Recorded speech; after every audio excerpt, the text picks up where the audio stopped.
To Group 5's presentation today on the airline industry, and specifically two firms, Ryanair and SAS. Our team, Jake, Shannon, Alfred, Jennifer and myself, Rob, will explain Ryanair's successes and SAS's downfalls in the past, highlighting how deregulation, other factors and the future prospects have decided how well the firms have done. I will now pass over to Jake to give a brief history through the timeline. Okay, good morning everyone. We've arranged the history in the form of a timeline, and the timeline starts at 1946, which is when SAS was first established as the flag carrier airline for the Scandinavian countries, which is Denmark, Norway and Sweden. So there was a lot of government intervention there. 1978, airline deregulation began in the United States, and this acted as a catalyst in a way because the European community saw the changes that were taking place, and they saw that perhaps the European community could benefit from more freedom of movement, and 1978 is the point where Europe began to consider deregulating the airline industry. Then we move on to 1985, which was a very crucial date for our presentation, which is when Ryanair was established. However, they recorded losses until 1990. This is possibly due to trying to enter a market at quite an unclear time when there was a lot of legislatory changes going through. It was a time of enormous change, so perhaps that indicates why they had losses until 1990. Then 1986, I believe, is a very pivotal date or year. Basically, the flag carrier airlines, the nationally owned airlines, have been arguing with the European community since 1974. So this includes SAS, about whether they could be granted exemption from EU competition rules. And the European community ruled that in order for the exemption to be granted, each nation must give up their sovereignty over their own airspace. And this was seen as the point at which everyone involved had consented to European deregulation. So this is the point, 1986, where all parties, although some were unhappy with it, it's the point at which they agreed formally that European airline deregulation could begin. Which leads me on to 1998 to 1993, which we've highlighted here in green, which is where the deregulation actually occurred. It occurred in three phases. After the first phase in 1988, Michael O'Leary took over as the CEO of Ryanair in 1989, which was pivotal for the company and helped to take it in a new direction, but Shannon and Rob will talk about that in more depth later. 1991 is also a pivotal year, where Ryanair recorded their first year in profit as a result of internal restructuring and deregulation that was happening across the EU. This is despite a fall, believe it or not, in passenger numbers of nearly 100,000, down from 1990. In 1990 they carried 100,000 passengers more than in 1991, yet 1991 was the first year that they recorded a profit. So despite a fall in passenger numbers and the impact of the Gulf War, they actually went into profit, which was their first year of being truly successful, if you like. Then we moved right along. 1993, the deregulation was sort of finished. 2001, obviously a pivotal year. September the 11th, 2001, the 9/11 attacks occurred, and worldwide distrust of the airline industry resulted from that. Security became a top concern, and more regulations were starting to be passed to increase security. Customers' faith, if you like, in the airline industry was damaged by that. Even though it wasn't the airline industry's fault necessarily, it still had an impact on passenger numbers, for example. But again, Rob will go into further detail on that later. In 2003, SAS began to understand the threat from companies such as Ryanair and launched its own low-cost airline called Snowflake, which aimed to copy the business model of Ryanair to a certain degree, It was a no-frills airline. It didn't offer the same luxuries. There wasn't business class, for example. And in 2005, SAS also began to try and compete with Ryanair in another way by offering one-way flights within Europe, which they didn't do before. 2006, Ryanair passengers hit 40 million per year, which is up from 4 million less than a decade ago. So in less than a decade, they increased their passenger, they increased the number of passengers that they carried over tenfold in less than 10 years. So the company grew tenfold in less than a decade, which really indicates that it was a successful business model and taking advantage of deregulation. And just moving into the present or the more recent times, in 2012, Ryanair's reputation is being challenged by a series of legal issues, whilst SAS is still operational and in profit. So although both companies have had a few issues, they're still operating. And that leads me to pass on to Shannon, who will discuss these issues in more depth and in particular go into deregulation and its effects on the two companies we've named so far. So I'll pass on to Shannon. Okay, so deregulation was occurring in the airline industry as well as in many other industries such as telecommunication and electricity. It also served to benefit society as a whole, as an increase in competition between airlines meant that customers now had more and cheaper travel options. For example, following deregulation, new entrants to the market were offering fares for a third of the price of the old established airlines. It also caused an increase in entrepreneurship, innovation, and a massive increase in competition. Ryanair and SAS are the two airline companies that we're going to look at that were especially affected by deregulation. So firstly, Ryanair. Ryanair was set up as a small, family-owned company that was initially a private airline. It had a rather unstable start due to an unclear business model, as they had low fares, but they were offering frills services such as drinks on the flights.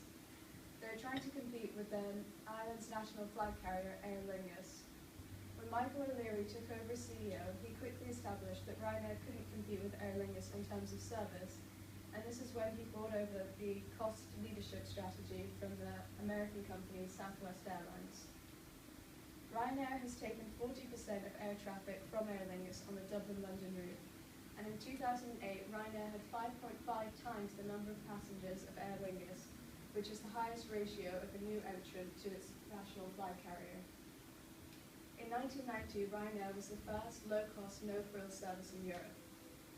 Ryanair's current business model was not possible before deregulation because of the restrictions on the capacity of aircraft's fares and routes.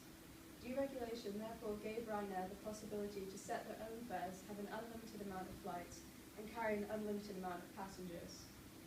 Now we're going to look at how deregulation affected SAS. In contrast, SAS has a strong focus on meeting customer demands. Various media sources have reported on the major financial difficulties that SAS have experienced due to deregulation. The last phase of deregulation posed a particular problem for them because it meant that there was competition on all domestic routes which had previously been dominated by the national flag carriers, such as SAS, which meant that their monopoly allowed them to keep prices high. They struggled partly because they did not benefit in terms of new route opportunities that many other airlines, such as Ryanair, did. However, it did allow them to develop their products and prices, and they're now perceived as a more affordable and flexible airline. They were also forced to reduce their fares and their operational costs simultaneously in order to compete. They also separated their economy class to include a version of economy class that was similar to a no-frills service such as Ryanair. Their own low-cost airline, Snowflake, is no longer running, but it did allow them to gain experience and extend their price range downwards.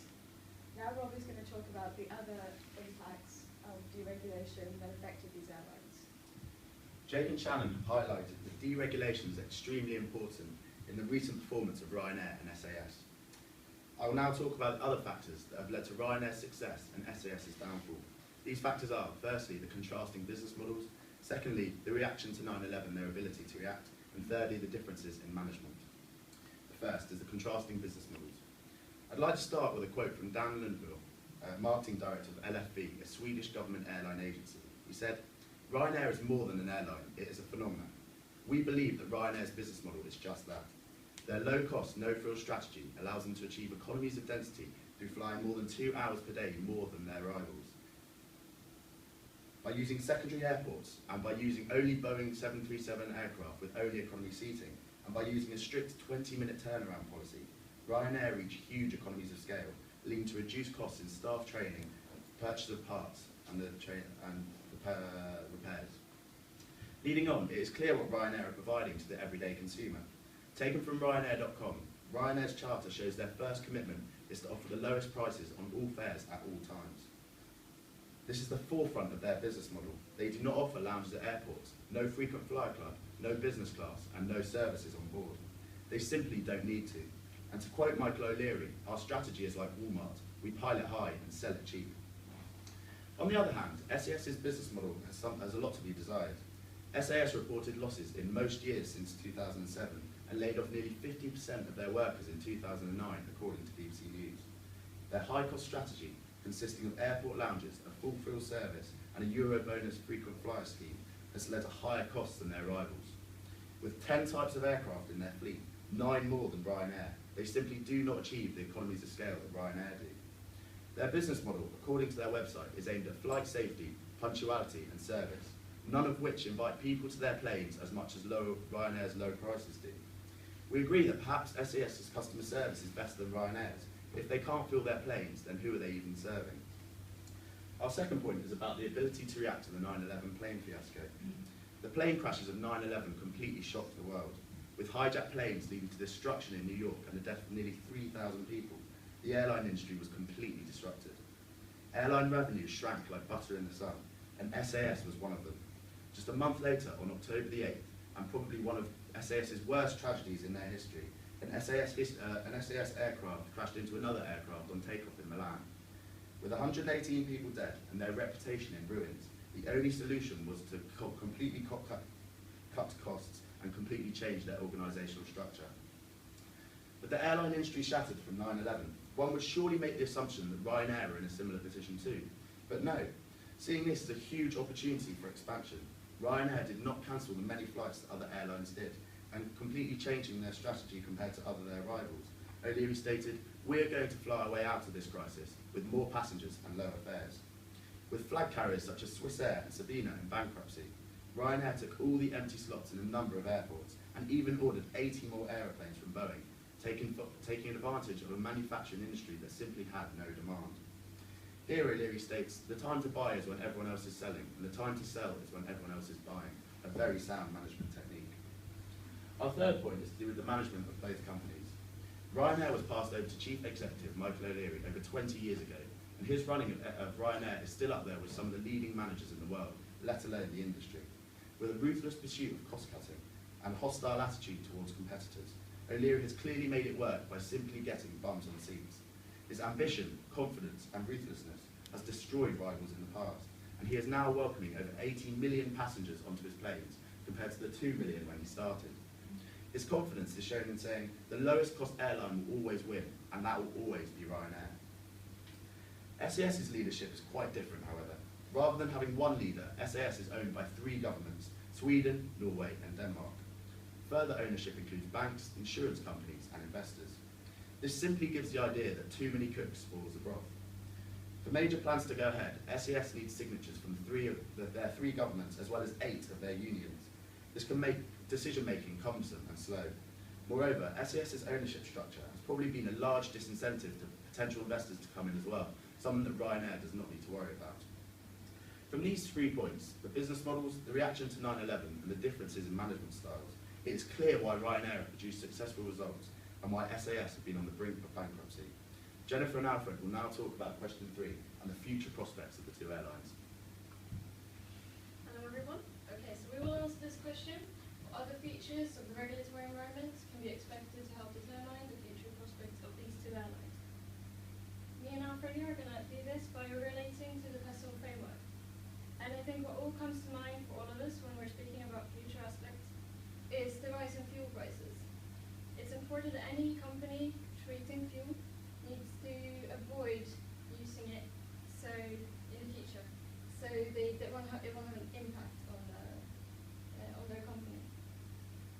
Alfred will now continue discussing